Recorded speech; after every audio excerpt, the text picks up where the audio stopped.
अब ये बहू कहाँ चली गई? थाली में रोटी नहीं है, तेरे पापा खाने के लिए बैठे हैं। और ये महारानी जी गैस खुला छोड़कर बाथरूम में चली गई। जा उसकी चोटी घसीट कर उसे ला। बहुत नाटक हो गया, ऐसी कामचोर बहू किसी को ना मिली। आशा जी लगातार बड़बड़ा रही थी। राहुल गुस्से से बाथरूम का दरवाजा पीटता है तो वहां आ रही आवाजों को सुनकर उल्टे पांव दौड़ आता है। मम्मी वह तो तेज तेज उल्टियां कर रही है, मुझसे यह सब देखा नहीं जाएगा। आप जाकर उसकी पीठ सहला दो। ओहो, बड़ा आया जोरू का गुलाम। अरे उल्टियां ही तो हो रही है, कोई चक्कर खाकर तेरी पत्नी मरने वाली तो नहीं है। अब ज्यादा फिक्र मत कर, टिफिन पैक रखा है, चुपचाप दुकान पर चला जा, पहले ही देर हो गई। बनी का समय हो गया है। राहुल सर झुकाए चला गया। उसे अपनी पत्नी की फिक्र तो हो रही थी, पर वह वहां अपनी माँ के डर से रुक नहीं सकता था। राहुल दुकान चला जाता है। थोड़ी देर बाद शिखा बाथरूम से निकलती है और कहती है, मम्मी जी मेरा दिल कच्चा हो रहा है, घबराहट हो रही है, उल्टियाँ भी रुक नहीं रही, रोटी की गंध मुझसे बर्दाश्त नहीं हो रही है, मुझसे रोटियां नहीं बनाई जाएगी, मुझे जाने क्या हो गया है। अरे बहू तू फालतू बात का बतंगड़ बना रही है, कुछ नहीं हुआ है, तू माँ बनने वाली है और यह सब तो शादी के बाद होता ही है, कोई बड़ी बीमारी नहीं है। चुपचाप से रसोई में आ जा, ढेर सारा काम पड़ा है। और माँ बनने वाली है तो ज्यादा नखरे मत कर, तू कोई पहली बहू नहीं है जो माँ बन रही है। मैंने तो कितने सारे बच्चे जनी हैं, पर मजाल कभी काम से जी चुराया हो। मैं माँ बनने वाली हूँ। एक पल को यह सुनकर शिखा के चेहरे पर खुशी आती है और दूसरे ही पल सास के कड़वे बोल सुनकर उसका चेहरा उतर जाता है और वह रसोई में जाकर काम में लग जाती है। मन तो हो रहा था थोड़ी देर बिस्तर पर लेट जाए, पर बहू तो काम करती अच्छी लगती है, चाहे उसकी तबीयत खराब हो, चाहे वह माँ बनने वाली हो। आराम उसकी किस्मत में है ही नहीं। शिखा रसोई का काम निपटा लेती है और उसे भूख भी लगने लगती है, पर उसका रोटी खाने का मन नहीं हो रहा था, कुछ चटपटा खाने का मन था। वह डिब्बे में नमकीन ढूंढने लगती है। तभी उसकी सास फिर जोर से चिल्लाती है, दो रोटी सब्जी काफी नहीं है जो नमकीन पर टूट रही है। नमकीन मेहमानों के लिए रखी है, चुपचाप डिब्बा रख और जो मिल रहा है खा ले। अपनी जुबान का चटोरापन काबू में रख। बच्चा पैदा कर रही है, कोई नया काम नहीं कर रही है। शिखा मन महसूस कर रह जाती है और चुपचाप रोटी सब्जी खाती है, पर उससे वह खाई नहीं जा रही थी। आशा जी उसको और 10 काम बताकर आराम करने चली जाती हैं। वह अपनी सास के कमरे में जाकर कहती है, मम्मी जी एक बार जाकर डॉक्टर को दिखा आती हैं, चेकअप कराना भी जरूरी है। इसमें डॉक्टर क्या करेगा, मैंने भी तो बच्चे जने हैं। एक के समय भी डॉक्टर के पास नहीं गई, सब पैसे लूटने के चोंचले हैं। अभी 3 महीने तो होने दे, फिर दिखा आना। शिखा राहुल को फोन पर यह खुशखबरी देती है और शाम को आते वक्त गोलगप्पे लाने को कहती है। राहुल गोलगप्पे लेकर आ जाता है, पर आशा जी घर में तूफान मचा देती है। कभी माँ की पसंद की तो कोई चीज नहीं लाया और आज पत्नी के आते ही उसकी पसंद की चीज लाया है। तेरी पत्नी ने तो अभी बच्चा पैदा भी नहीं किया और मैंने तुझे पैदा करके इतना बड़ा भी कर दिया। राहुल चुप हो जाता है। वह अपनी माँ से ज्यादा कुछ नहीं कहता है। शिखा को तीसरा महीना लग जाता है, पर उसकी तबीयत ठीक नहीं रहती है। तीसरे महीने राहुल इसका चेकअप भी करवा कर लाया था। डॉक्टर ने कुछ जांच लिखी थी, वह करवाने पर हीमोग्लोबिन कम आया था और कमजोरी होने के कारण डॉक्टर ने आराम करने को बोला था। पर आशा जी के गले यह बात उतर ही नहीं रही थी। दोनों समय तो 4-4 रोटियां खा लेती है, फिर कैसी कमजोरी शरीर में है।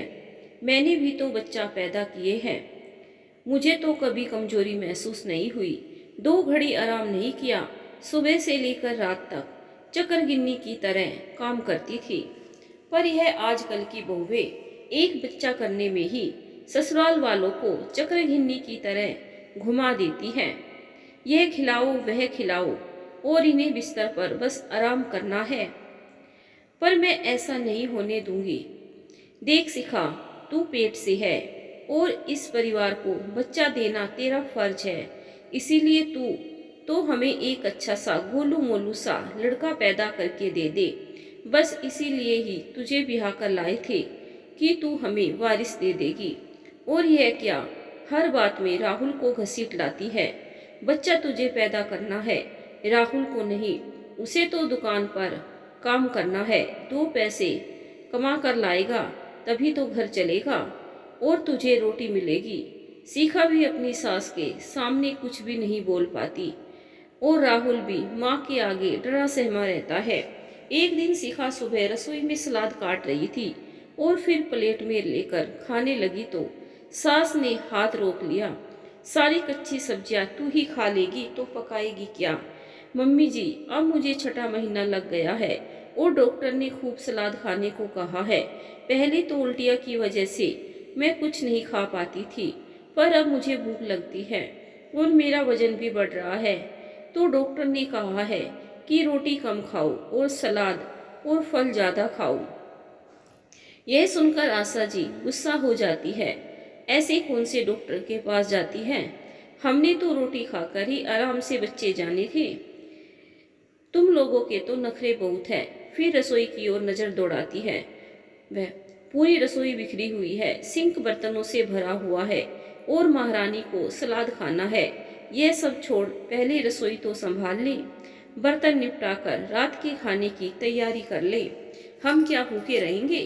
शिखा, हर बहू का कर्तव्य होता है कि ससुराल में सास ससुर की सेवा करे और उन्हें समय पर खाना बना कर दे। पर मैं आजकल देख रही हूँ तुझे बहुत आलस आता है, काम भी धीरे धीरे करती है, जरा भी काम पर ध्यान नहीं है। तू कोई दुनिया की पहली बहू नहीं है जो माँ बन रही है, सिर्फ अपना और अपने बच्चों का ही ध्यान रखती है। सास ससुर की तो तुझे जरा भी परवाह नहीं है। ये कहकर आशा जी पाँव पसार कर सोफे पर बैठ जाती है।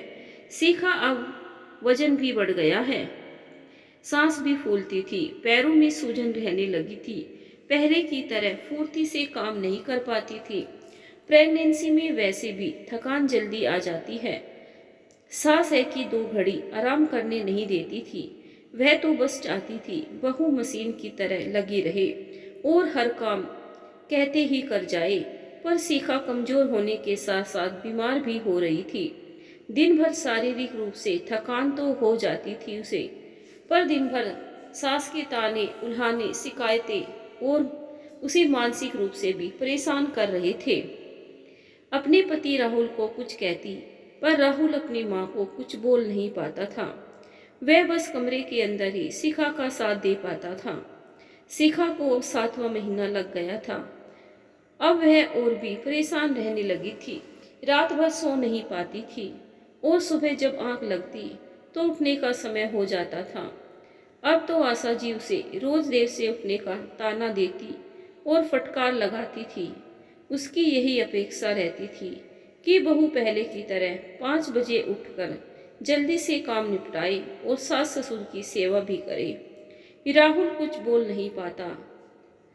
वह अपनी माँ का सम्मान करता था और उनकी किसी बात का विरोध नहीं कर पाता था। एक दिन शिखा की नींद सुबह नहीं खुली और आशा जी दरवाजा पीटने लगी तो उसकी नींद खुल गई। बहू जल्दी कर चाय बना दे, तेरे ससुर जी चाय के बिना बैठे हैं। उस दिन शिखा ने जाने कहाँ से हिम्मत आ गई। मम्मी जी, मेरी तबीयत ठीक नहीं लग रही, बहुत थकान आ रही है, आज आप ही चाय बना लीजिए। यह सुनते ही आशा जी भड़क गई। तेरी हिम्मत कैसे हुई मुझे आदेश देने की? तू ही चाय बनाएगी और यह सब बहू का काम होता है, सास का नहीं। बच्चा पैदा करने के नाम पर अच्छा काम न करने का बहाना बनाया है। मम्मी जी, यह बच्चा अकेला मेरा नहीं है और इस बच्चे को पैदा करने की जिम्मेदारी भी अकेली मेरी नहीं है। आपका बेटा भी इसका बराबर जिम्मेदार है, तो उसे भी जिम्मेदारी लेनी चाहिए। और यह आपके खानदान का आपका अंश है, तो आप सबकी भी जिम्मेदारी बनती है कि आप मेरे और मेरे होने वाले बच्चे का ध्यान रखें। यह बच्चा आपका भी कहलाएगा, तो आप सबका फर्ज नहीं बनता है कि आप अपने परिवार में आने वाले बच्चे का ध्यान रखें। इसको लाने की सारी पीड़ा मैं सहन कर लूंगी, पर आप जिस तरह की मानसिक और शारीरिक पीड़ा मुझे दे रही है, वह मुझसे सहन नहीं होती है। आपका बेटा भी कुछ करना चाहता है, तो आप उसे भी करने नहीं देती हो। यह बच्चा मैं अपने मायके से नहीं लाई हूँ, बल्कि यह बच्चा इसी घर का है।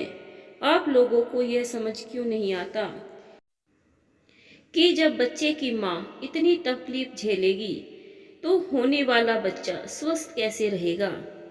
माँ के तनाव का असर बच्चों पर भी तो पड़ेगा। माँ खुश नहीं रहेगी तो बच्चा कैसे खुश रहेगा। माँ जी, मानती हूँ आपने भी बच्चा पैदा किए हैं, आपको भी बहुत कष्ट हुआ होगा, पर यह जरूरी है कि क्या जो कष्ट आपने अपने जमाने में किए, उन सब का एहसास आप मुझे भी करवाए। मैंने तो आपको वह कष्ट नहीं दिए थे, तो फिर मैं ही सजा क्यों भुगतूं, जबकि मेरा कोई दोष नहीं है। फिर अपने पति राहुल की तरफ देखकर बोलती है, काश तुम मुझे समझ पाते, एक गर्भवती पत्नी का दर्द महसूस कर पाते। तुमने 7 फेरे लिए थे, 7 वचन दिए थे, पर एक का भी निर्वाह नहीं कर पा रहे हो। पत्नी सिर्फ पति की जिम्मेदारी होती है, किसी और की नहीं। जब एक पति अपनी पत्नी का ध्यान रखता है, तो उसे किसी और की जरूरत ही नहीं पड़ती है। वह एक अकेला काफी होता है, जो अपनी पत्नी को खुश रख सकता है। यह बच्चा आपका भी तो है, तो आपकी भी जिम्मेदारी बनती है। आप मम्मी जी का सम्मान करते हो, यह अच्छी बात है, लेकिन मम्मी जी से डरकर गलत बात का साथ दे रहे हो। मेरे मन में आने वाले बच्चे के लिए कितने सपने हैं, कितनी खुशियां हैं, पर मैं जरा भी खुश नहीं रह पाती हूँ। मेरे पति को मेरी फिक्र सिर्फ बंद कमरे के अंदर ही है। आपको पता भी नहीं है, जब पति पत्नी की फिक्र करता है, उसकी देखभाल करता है, उसका हर समय साथ देता है, तो उसकी आधी पीड़ा तो वैसे भी दूर हो जाती है। अपने पति के भरोसे ही तो वह ससुराल में आती है। मैंने भी आप पर विश्वास किया था, मुझे लगा था आप मेरा साथ देंगे, पर आपने तो मुझे कष्ट में अकेला छोड़ दिया। यह सुनते ही राहुल की आंखें झुक जाती है। वह शिखा के सवालों को सुनकर चुप हो जाता है। मम्मी जी, मैं तो यही मानकर आई थी कि आप मेरी माँ समान हो, इसीलिए आपका हर समय कहना माना, आपके अनुसार हर काम किया, पर मुझे क्या पता था कि मेरी माँ ही मुझे इतने ताने देगी। बहू घर के लिए सब करती है, फिर भी उसके नसीब में सास के ताने उल्हाने ही क्यों आती है। वह हर कष्ट सहकर भी अपनी जिम्मेदारियां निभाती है, पूरे ससुराल वालों की सेवा करती है, पर जब वह कष्ट में होती है, तो उसे अकेला क्यों छोड़ दिया जाता है। आशा जी और राहुल के पास शिखा के सवालों का कोई जवाब न था। वह बहुत शर्मिंदा हो रहे थे। शिखा, तुमने हमारी आंखें खोल दी। जो मैंने सहा था, मैं भी तुम्हें उसका एहसास करवाना चाहती थी, पर यह गलत है। जब मैंने अपने बच्चों को जन्म दिया, तब मुझे भी थकान आती थी, आराम करने का मन करता था, पर ऐसे में मुझे सब काम करना पड़ता था।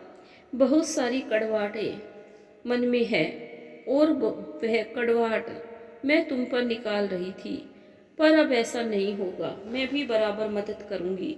आशा जी ने कहा, राहुल तू भी अपनी पत्नी का ध्यान रखा कर, यह गर्भवती है और यह बच्चा सिर्फ बहू का ही नहीं, हम सबकी जिम्मेदारी है।